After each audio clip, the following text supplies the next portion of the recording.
औज़ुबिल्लाहिमिनश्शैतानिर्रजीम बिस्मिल्लाहिर्रहमानिर्रहीम। Dear students, अस्सलामु अलैकुम रहमतुल्लाहि व बरकातहू। हम क्लास 11th की हिस्ट्री पढ़ रहे हैं।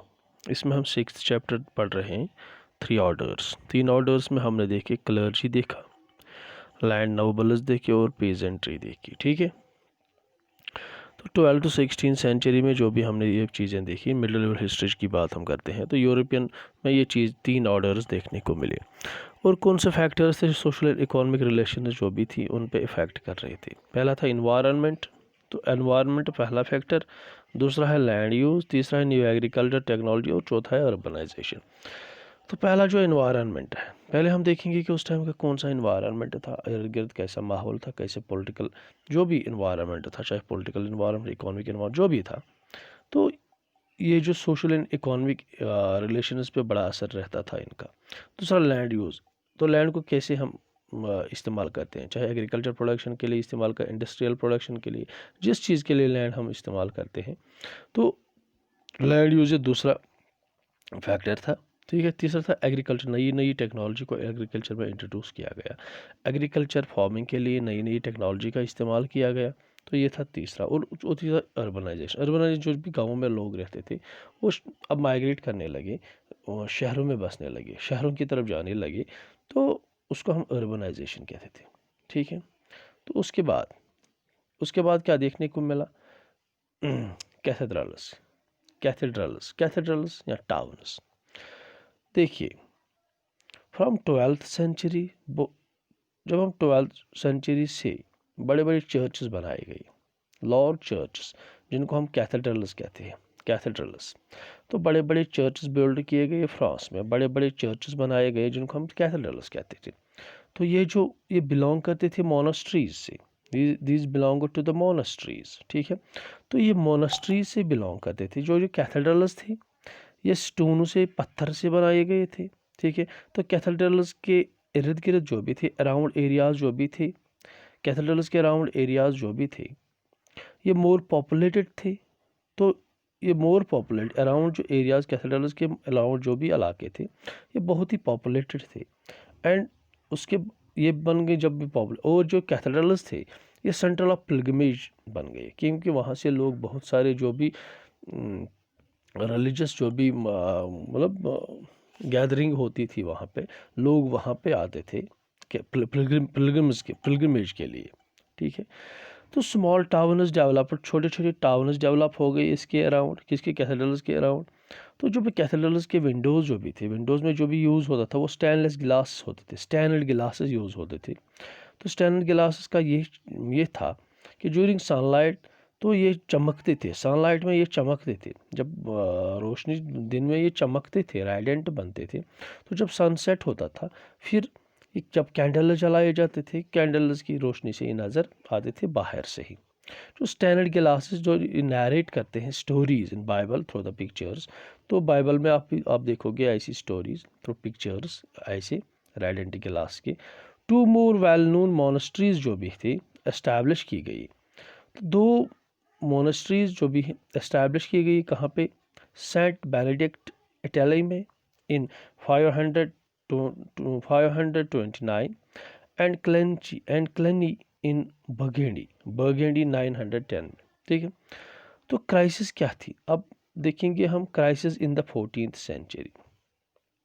यूरोप में जो भी इकोनॉमिक एक्सपेंशन जो भी थी, तो ये थोड़ा स्लो डाउन हो गया। तो इसके कुछ फैक्टर्स रेस्पॉन्सिबल है क्यों ये स्लो डाउन हो गया। तो पहला फैक्टर हम देखेंगे, ये पहला फैक्टर नॉर्दर्न यूरोप में जो भी था, by the end of 13th century में क्या हुआ, a warm summer of previous 300 years had given a bitterly cold summer। जो ये मतलब देखिए 300 साल से चलता आ रहा था कि वहाँ पे समर जो था वो वार्म रहता था। ये हर जगह समर वार्म रहता है, तो यूरोप में भी यही हुआ। तो वहाँ पे क्या हुआ, समर में थोड़ी सर्दियाँ बढ़ गई, तो कोल्ड समर देखने को मिला। जो ये सीजनल क्रॉप्स हैं, जो season for the growing crop जो है रिड्यूस्ड बाय अ मंथ, तो इससे क्या हुआ, जो भी सीज़न ग्रोइंग क्रॉप का जो सीज़न होता है वो कम हो गया, 1 मंथ तकरीबन कम हो गया। उससे क्या हुआ, जब कम हो गया तो इससे प्रोडक्शन नहीं बढ़ेगी, इससे जो भी क्रॉप ग्रोइंग है वो ग्रोथ ही नहीं हो पाएगी, तो उससे कम हो जाएगी, प्रोडक्शन कम हो जाएगी। दूसरा चीज़ ये था, ट्रेड जो था इस पे बहुत ही मतलब असर पड़ा, सीवियर हिट, तो उस पर बहुत ही असर पड़ा। कैसे असर पड़ा? शॉर्टेज ऑफ मेटल मनी, जो भी मेटल मनी थी उसकी शॉर्टेज हो गई, बिकॉज जो भी मेटल से जो भी पैसे आते हैं ना, मेटल चाहे गोल्ड हो सिल्वर हो, these are the metal money जिनसे पैसा कमाते हैं, तो ये बहुत ही शॉर्ट हो गया। बिकॉज हुआ क्या, ये जो शॉर्टफॉल था आउटपुट ऑफ सिल्वर माइनस, जो भी ऑस्ट्रेलिया या साइबेरिया से जो भी आउटपुट आता था सिल्वर का, सिल्वर माइनस से जो भी चांदी का जो भी माइनस है वहाँ से भी सिल्वर का आउटपुट आता था, ये बहुत ही शॉर्टफॉल हो गया, बहुत ही कम हो गया। इससे क्या हो गया, इससे गवर्नमेंट जो है force reduce to reduce the silver content of the currency. तो इससे क्या हुआ, जो भी silver content of the currency जो है गवर्नमेंट को कम करनी पड़ी, and to mix it with the cheaper, तो इसके साथ मिलाना पड़ा कुछ चीपर मेटल, सस्ता मेटल, चांदी के बजाय कुछ चीपर मेटल में बटाना। तो दूसरी चीज़ें ये थी, जो भी यूरोपियन पोर्ट से आती थी, बाकी मुल्कों से जो भी जहाज़ आते थे, तीसरा ये है कि इसमें सामान आता था बहुत सारे, तो ये जो शिप्स है इसमें क्या आ गए, इसमें रैट्स आ गए, इसमें जो चूहे आ गए, चूहों के साथ एक ताउन आ गया, बीमारी आ गई, तो जिस एक इन्फेक्शन आ गई चूहों के साथ, तो ये पूरे यूरोप में लग गई, जिसको हम ब्लैक डेथ के नाम से जाना जाता है। ठीक है, this is the bubonic plague. तो ये बहुत ही डेडली एक प्लेग था, तो इससे बहुत ही लोग मर गए। ठीक है, तो ये था मतलब जो भी economic crisis, expansion, slow down in चीज़ों से हो गई। जैसे कि आज कोरोना वायरस चल रहा है, तो आप देखोगे कि बहुत सारी जो भी कंपनियां हैं उन्होंने मतलब बैंकरप्ट्स हो गई, बहुत सारी छोटी छोटी जो फर्म्स बंद हो गई। तो इकोनॉमिक जो स्लो डाउन है, तो मुल्क में बहुत मतलब हर एक ताजर पे इसका असर पड़ गया, इकोनॉमी पे असर पड़ा, हर एक इंसान पे असर, क्योंकि जब मतलब शट डाउन चल रहा है, बंद है, दुकानें बंद है, तो इकोनॉमिक स्लो डाउन ऐसे ही होता है। तो ऐसे ही उस टाइम में भी बहुत सारे फैक्टर्स रिस्पॉन्सिबल रहते हैं। तो पॉलिटिकल चेंजेस में क्या हुआ, तो उसके बाद देखेंगे पॉलिटिकल चेंज में ये हुआ 15 एंड 16 सेंचुरी में। जब 15 और 16 सेंचुरी में हम देखेंगे, जो यूरोपियन किंग्स है, जो बादशाह थे, यूरोप के बादशाह जो थे, ये अपनी जो मिलिट्री पावर या फाइनेंशियल पावर को मजबूत करने में लगे रहे, क्योंकि वो ये चाहते थे कि हमारी जो फाइनेंशियल पावर है और मिलिट्री पावर को थोड़ा मजबूती दी जाए, ये मजबूत बन जाए। ये जो मोनार्कस थे, बादशाह थे उस टाइम, न्यू मोनार्कस जो बादशाह थे, Louis 11 in France, Maximilian in Australia, Henry 7 in England, and Isabella in and Ferdinand in Spain were the absolute ruler. ये बुद्धीज वर द एब्सोल्यूट रूलर्स, ये ठीक है, तो ये रूलर्स थे, बादशाह थे, जो भी ये चाहते थे वो होता था। तो उन्होंने स्टार्ट किया क्या, एक स्टैंडिंग आर्मी बनाना, कि अपनी आर्मी, हमारी आर्मी स्ट्रांग होनी चाहिए, एक standing army. They start processing, organising the standing army. Okay ना, तो ये तो पहला पॉलिटिकल चेंज ये था। दूसरा क्या था, जब डिक्लाइन ऑफ फ्यूडलिज्म हो गया, फ्यूडलिज्म जब ख़त्म हो गया, या लॉर्डशिप जो 16th सेंचुरी में ये ख़त्म हो गया, तो यूरोप में एक और रास्ता निकल गया, नेशन स्टेट्स इन यूरोप। तो यूरोप में एक नया चीज़ उभर के आया, जिसको हम नेशन स्टेट्स कहते हैं। जब भी फ्यूडलिज्म या जो भी जागीरदाराना निज़ाम जब ख़त्म हो गया, तो उससे एक नेशन स्टेट का कॉन्सेप्ट यूरोप में आ गया। ये दूसरी चेंज थी, पॉलिटिकल चेंज। और तीसरी चेंज क्या थी, फ्रांस था, French, German and Russian revolution take place. तो उसके बाद क्या हुआ, फ्रेंच रिवोल्यूशन हो गई, जर्मन रिवोल्यूशन आ गई, या रशियन रिवोल्यूशन आ गई, टुक प्लेस इन 1789, 1848 एंड 1917। ठीक है, तो इन एराओं में, इन ईयर्स में ये रिवोल्यूशंस आ गई। फ्रेंच रिवोल्यूशन आ गई 1789 में, जर्मन रिवोल्यूशन आ गई 1848 में, और रशियन रिवोल्यूशन आ गई 1978 में।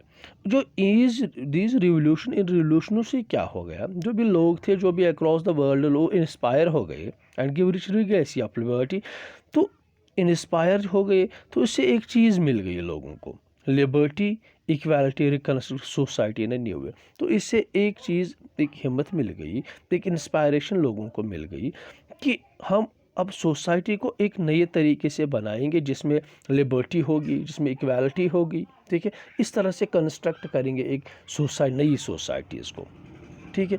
तो ये था पॉलिटिकल चेंजेस क्या आ गए यूरोप में उस टाइम। देखिए उस टाइम, उसके बाद देखेंगे the rise of fourth order. तो नए नए new towns and town peoples, fourth order होता है।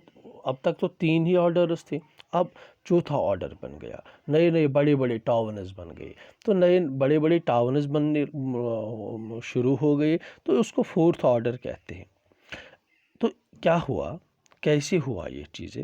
एक्सपेंशन इन एग्रीकल्चर जो भी था, जब एक्सपेंशन और एग्रीकल्चर का एक्सपेंशन हो गया, जब एग्रीकल्चर बहुत ज़्यादा बढ़ गया, तो it was growth in 3 related area, 3 चीज़ों में ग्रोथ हो गया, ठीक है। एक्सपेंशन ऑफ एग्रीकल्चर के साथ 3 एरियाज़ जो थे, 3 एरियाज़ जो है इनमें ग्रोथ हो गया। पहला था, पहले पॉपुलेशन, उसके बाद ट्रेड, उसके बाद टाउन। 3 चीज़ें बढ़ गई, पॉपुलेशन भी बढ़ गई, तुजारत भी बढ़ गई और टाउनस भी बढ़ गई। तो दूसरा चीज़ ये है कि जो टाउन्स ऑफ रोमन एम्पायर, जब रोमन एम्पायर डिक्लाइन हो गया, जब रोमन एम्पायर ख़त्म हो गया, उसके जो टाउन्स हैं ये ये डेजर्टेड हो गए, ये ख़त्म हो गए, ये खाली हो गए और र्यूनड हो गए, ये ख़त्म हो गए, ठीक है।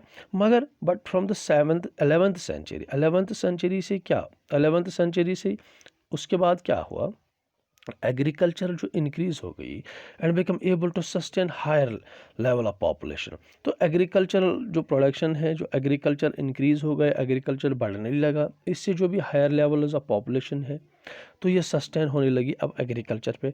Town, now towns began to grow, तो टाउन्स फिर से बढ़ने लगे, ठीक है।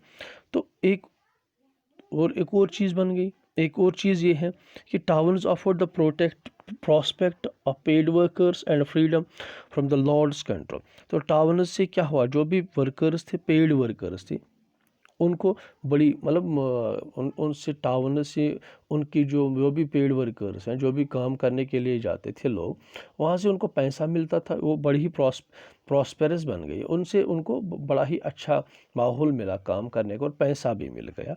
तो और उनको आज़ादी मिल गई, जो ये लॉर्ड्स के कंट्रोल में थे, ठीक है। पहले ये होते थे लॉर्ड्स के कंट्रोल में, जो भी ज़मींदार थे, जो भी जागीरदार थे, उनके कंट्रोल में रहते थे, अब उनसे वहाँ फ्रीडम्स मिल गई।